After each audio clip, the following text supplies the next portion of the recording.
الله نه د معافی تذکره شروع وه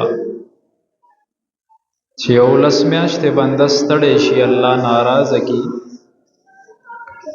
نو الله دله مهلت ورکی بنده چې ته ما ته ودرېږه چې زه دې معاف کړم. حضرت حسن رحمه الله نه یو روایت نقل دی وی رسول الله مبارک د یو ښځې فیصله وکړه وی چې دا ښځه رجم کوي دې زنا کړې ده نو رجم سزا دای چې کم واده کړی سړی یا ښځه وي هغې زنا وکړي نو شریعت حکم دا دی چې دی په کاڼو اوله تر دې چې مړ شي. رسول الله مبارکم فیصله وکړه کله چې دا ښځه ووجلې شوه په رجم کې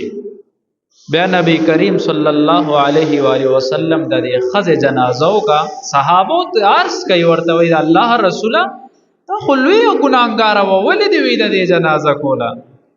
رسول الله مبارک ورته وایي